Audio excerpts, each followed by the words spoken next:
serious issue in the country. And why bring them all together into the same network? How does that either improve work on water conflicts or help find solutions? The contribution or the strength of such a forum in terms of engagement is that once you can bring, otherwise people always think, let's say, either within their own sectors or within their own disciplines. The moment you can make an effort to bring larger number of people together and engage with these issues, then it also brings a rich experience together. It also adds to new insights, the way you understand. Otherwise, some of us who have been working on, let's say, issues related to dams. We have never worked on issues related to, let's say, water conflicts related to water quality or water pollution issues. The moment we got few people into the forum who have worked on that issue particularly, either from a researcher's perspective or even trying to bring the different conflicting parties together into a multi-stakeholder platform, so multi-stakeholder dialogue process. So that gave a whole lot of new insights into the forum, which we could disseminate in things. Similarly, there are also people working on, let's say, transboundary water conflicts. Yeah. Or there are other type of things. So maybe bringing these all different type of people who are working different sets of issues actually enriches.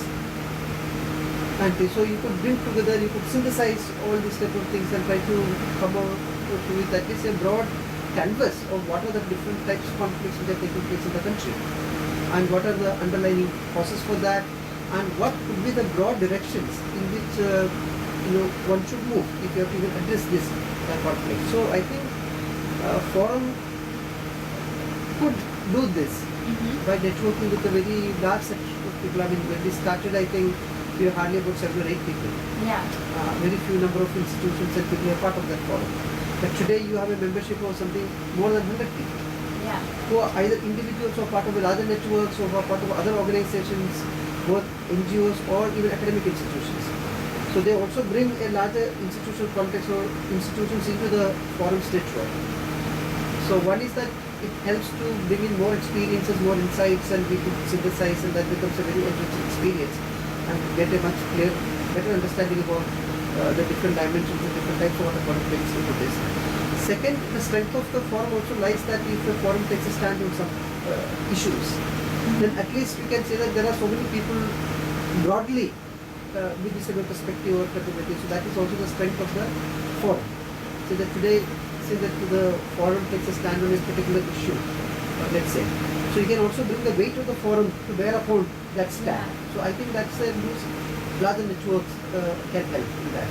They also helps in advocacy, dissemination, outreach, and can have, if you do it well, some type of impact on the policy. There's a larger network which is saying, okay, certain things need to be reoriented or certain policies need to be put in place and that will be thing. Instead of say 1 or 2 people saying or 1 or 2 groups saying, and if the larger network takes that stand, then that adds to the weight to the whole thing. So I think that has been the strength. Yeah. And second thing, I also found that in the last 5-6 years of working together, different segments or different groups within the forum have got very strong viewpoints. There are people who work only on, let's say, ecosystem needs or environmental flows. Yeah.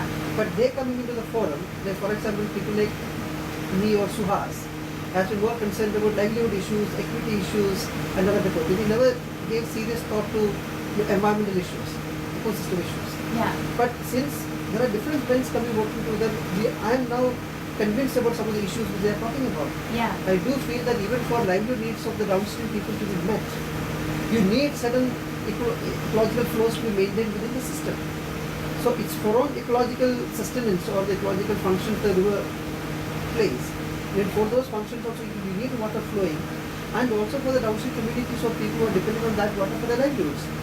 So today I am in a position, in fact I would say that I have transformed to a great extent, working with a large set of people, trying to understand each other's perspectives and things.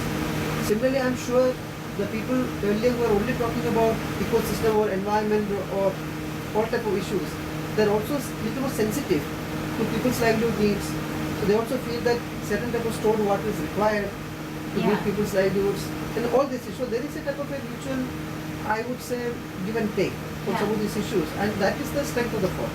Mm-hmm. It has been able to bring together, it has been also bring together activists and academics.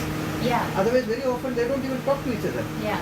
So we have some of the very important and known academic people in the country who have been working on water in the forum.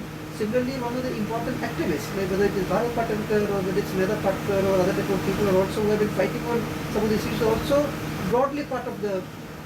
I'm not saying that they're very actively involved, but at least when we have larger meetings, they do come, they do contribute. Mm-hmm. They are also part of our advisory committee and things. So I think it is also forum itself is a platform in which different types of dialogues are taking place. Yeah. Different types of viewpoints are being aired and things. So I think that is the strength of the forum. Yeah.